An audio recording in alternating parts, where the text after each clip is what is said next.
Jadi dia punya salah satu teman, seorang hamba Tuhan yang katanya selalu mendoakan saya di Jakarta. Tiba-tiba dia bilang ya ke mami saya namanya Dece, kamu cepat pergi ke Jakarta, katanya begitu. Ada apa? Udah pergi cepat. Jadi ternyata saat itu saya ada satu transaksi itu di daerah Jalan Pramuka ya. Itu sebesar 1 kilogram heroin. Nah waktu itu barangnya kami udah cari ke daerah Keramat, udah ketemu, tinggal ketemu dengan pembelinya. Nah pembelinya kebetulan memang buka kamar di sebuah hotel di daerah itu. Dan teman-teman saya beberapa yang samperin dan untuk dealnya gitu ya. Nah hari yang sama atau jam yang sama, mami saya landing gitu dari Ambon, naik pesawat landing di Cengkareng, dan dia telepon, kamu jemput mami hari ini. Aduh mam, sorry saya lagi ada urusan, nggak bisa jemput hari ini. Dan akhirnya begitu saya pergi ke bandara jemput, cepat-cepat tuh, kepengen ketemu kan untuk transaksi. Sampai di jalan saya tanya, mam kenapa kesini? Nggak tahu tuh, disuruh katanya buru-buru. Di situ saya langsung nangkap, oh iya ternyata mungkin ini teguran Tuhan gitu ya. Ya udah akhirnya saya antar mami ke Tebet, ke tempat saudara. Lalu saya telepon lagi tuh teman-teman saya bilang gini, udah bang nggak usah deh, kayaknya mencurigakan tuh orangnya. Kenapa? Iya pembelinya tuh rambutnya pendek gitu, dipikir mungkin poluan atau apa gitu kan. Dulu akhirnya udah mundur, tarik barang yang sampai hilang karena itu barang titipan kan. Udah akhirnya saya pergi ke Pramuka, saya ambil barangnya, saya balikin lagi ke Keramat. Jadi saat itu kalau misalnya Tuhan nggak tolong lewat kami saya, itu bisa mungkin ketangkap ya seperti itu. Karena zaman dulu tuh kalau ketangkap untuk tebus tangan tuh sekitar 50 juta. Dan saat itu memang saya nggak punya terlalu banyak uang karena kami juga masih merintis dengan si wanita itu ya. Nah udah akhirnya kami lanjut dan akhirnya saya menjadi salah satu bandar di daerah Jakarta Timur daerah Utan Kayu di situ. Dan beberapa kali itu polisi dari daerah Matraman dan dari Cempaka Putih itu kayak mau targetkan gitu ya. Jadi mereka survei karena ada beberapa kali ada penggerebekan di daerah Kayu Manis dan sebagainya, dan saya dijadikan sebagai salah satu TO atau target operasi mereka. Dan beberapa kali mereka mengirim orang, ya kalau saya ceritakan panjang banget.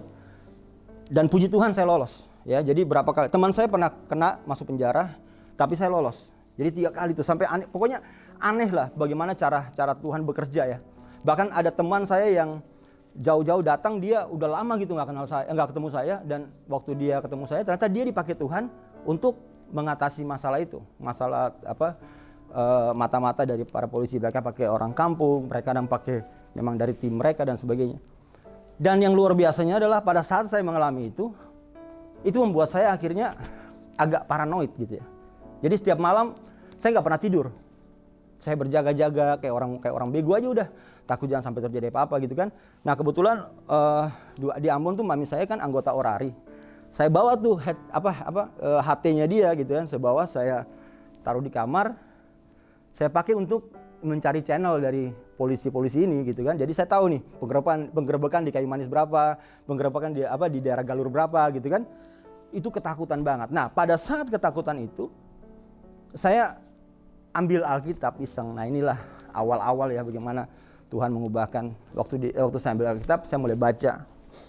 Saya berdoa. Zaman dulu tuh kalau berdoa untuk mencari pesan Tuhan tuh kita berdoa megang Alkitab. Amin, langsung main buka aja begitu kan. Nah ayat yang yang tertera di depan itulah pesan gitu ya. Jadi zaman dulu masih seperti itu. Nah waktu saya berdoa, saya lihat di satu ayat itu di dalam Yohanes berapa saya lupa, dikatakan tetapi kakinya tidak dipatahkan. Jadi itu cerita tentang Yesus yang mati di kayu salib. Penjahat yang di samping dia itu kan dipatahkan kakinya, cuma Yesus doang yang tidak dipatahkan gitu. Jadi saya mulai merenung, saya bilang Tuhan, apa arti ayat ini gitu kan. Dan saya dapat tuh artinya kamu akan tetap diselamatkan. Cuma saya berpikir kalau misalnya terus-terusan begini ya bisa, ya artinya kayak mempermainkan Tuhan gitu kan. Jadi setiap malam itu kerjaan saya hanya merenung. Bahkan saya pernah tuh buka kamar check-in hanya khusus untuk merenung. Saya ambil Alkitab, saya baca firman Tuhan, saya merenung di situ. Tuhan apa sih yang Tuhan mau gitu kan. Sampai akhirnya saya ke gereja, di salah satu gereja di Senen. Ya, saya masuk dan ada seorang pendeta dari Malaysia, dia khotbah bagus banget.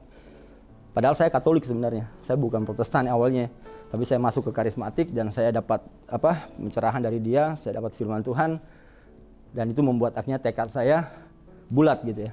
Jadi selama saya jualan, jadi saya jualan tuh bukan hanya stay di tempat, tapi delivery juga gitu. Jadi kalau orang kantor minta gitu, kita pakai motor nganter gitu ya. Ya biasa pakai Vespa, tahu kan Vespa lama tuh kan? Itu kan jarang banget razia oleh polisi kan, Vespa kan. Nah, itu di dalam semua ada barang, ada timbangan. Jadi masuk ke kantor-kantor. Tapi setiap minggu pulang dari sono saya pasti gereja. Jadi setiap habis nganter, sore jam 5 kan gereja tuh di daerah Matraman tuh, ada gereja Katolik di situ. Saya samperin, saya gereja. Jadi mulai hari itu walaupun saya jadi seorang bandar narkoba, tapi saya gereja gitu. Saya bahkan ada waktu itu ada teman saya, bapak-bapak lagi di kamar saya, lagi beli barang, terus saya mau pergi ke gereja. Dia tanya, mau kemana? Mau ke gereja dulu om. Hah? Gereja? Lah, iya om, gereja. Ini luar biasa nih katanya gitu. Ini pemakai jualan tapi gereja gitu. Jadi saya dapat dari begitu. Jadi saya tetap ke gereja, saya tetap berdoa, saya pulang. Nah tapi lama-lama Tuhan mulai ubah sampai akhirnya saya ingat tuh tanggal 17 Oktober tahun 98 kalau nggak salah. Itu pertama kali saya bertobat. Jadi waktu malam ulang tahun saya itu saya ambil Alkitab. Lalu saya menemukan sebuah ayat di Ratapan 3 ayat 5. Ya Tuhan, aku memanggil namamu dari dasar lubang yang dalam. Jadi ceritanya tuh orang itu di dalam cerita Alkitab itu dilempar ke dalam sumur terus disiram pakai air sampai hampir tenggelam gitu. Nah, lalu saya mendapat rema di situ bahwa ini waktunya untuk saya berseru kepada Tuhan gitu ya. Nah, mulai itu saya keluar, saya ambil barang narkoba saya itu sekitar kalau zaman dulu tuh sekitar 20 jutaan lah yang ada di saya. Saya buang, saya injak-injak dalam nama Yesus, saya udah nggak mau lagi. Nah, cuma prosesnya tuh nggak sampai di situ doang gitu kan. Sampai akhirnya saya jalanin, ada beberapa teman-teman yang datang cerita, saya tuh sampaikan firman ke mereka gitu. Padahal lagi make gitu kan. Cuma saya kurang-kurangin, saya bilang Tuhan saya nggak berusaha nggak make gitu. Cuma teman-teman datang gitu kan, mereka beli, mereka bawa barang, pakai gitu, saya diam. Kadang-kadang yang pakai sekali, tapi nasihat tuh udah keluar dari mulut tuh kayak firman terus gitu. Itu yang aneh. Karena saya setiap malam baca firman, yang keluar tuh firman gitu. Sampai suatu ketika ada teman di Santet kalau nggak salah tuh datang ke kamar saya. Tiba-tiba saya bangun, saya doain dia. Padahal waktu itu badan masih udah kayak jangki gitu ya, rambut gondrong, didoain. Jadi udah kayak benar-benar seperti yang saya lihat di gereja yang saya setiap minggu datangin. Jadi ke Katolik, ke CWS waktu itu ya, Charismatic Worship Service. Dan udah mulai berkembang sampai akhirnya datanglah si wanita yang itu saya kaget. Dia bilang, Rod, kamu mau gabung sama siapa katanya gitu. Hah? Kenapa? Kami udah pecah.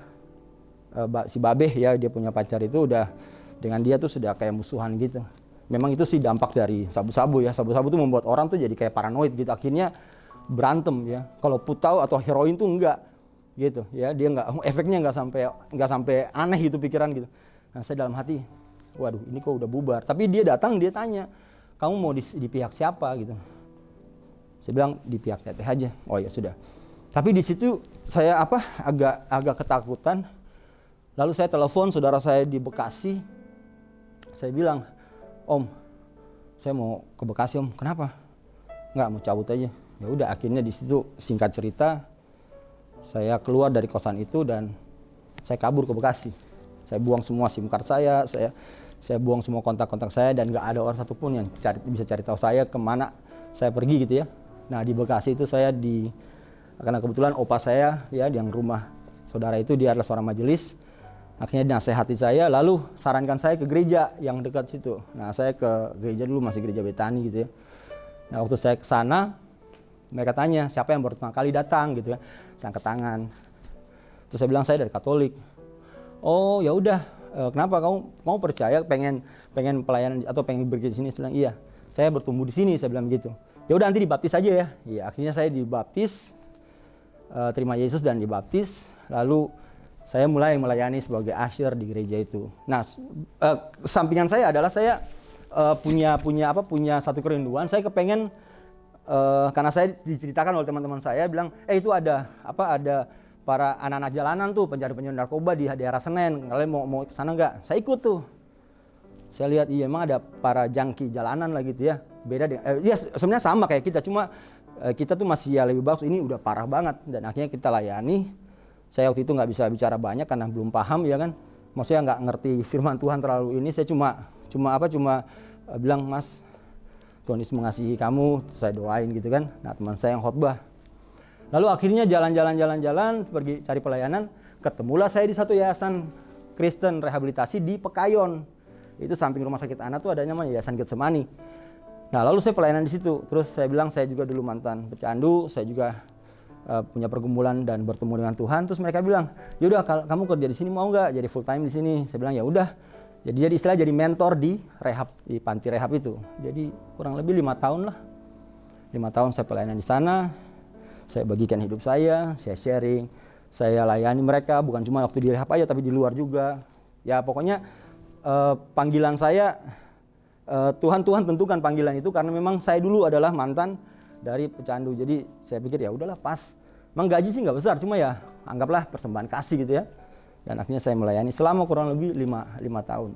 Dan itu membuat saya akhirnya semakin bertumbuh dan bisa melayani Tuhan sampai hari ini gitu. Jadi itulah kisah kehidupan saya. Satu hal yang saya ingin katakan buat teman-teman, seberapa terpuruk saudara ya, mungkin saat ini ada yang masih dalam kondisi ya seperti saya dulu mungkin ya, terlibat dengan judi atau dengan narkoba atau dengan free sex dan sebagainya. Percaya bahwa ada harapan di dalam Tuhan ya. Percayalah bahwa Tuhan itu sanggup menyelamatkan kita dalam kondisi apapun. Cuma satu hal yang harus teman-teman ingat adalah pergaulan yang buruk itu merusak kebiasaan yang baik. Ya, jadi carilah pergaulan yang benar, carilah teman-teman yang benar. Karena kalau kita bergaul dengan teman-teman yang benar atau teman-teman yang mencintai Tuhan, maka kita akan juga mencintai Tuhan.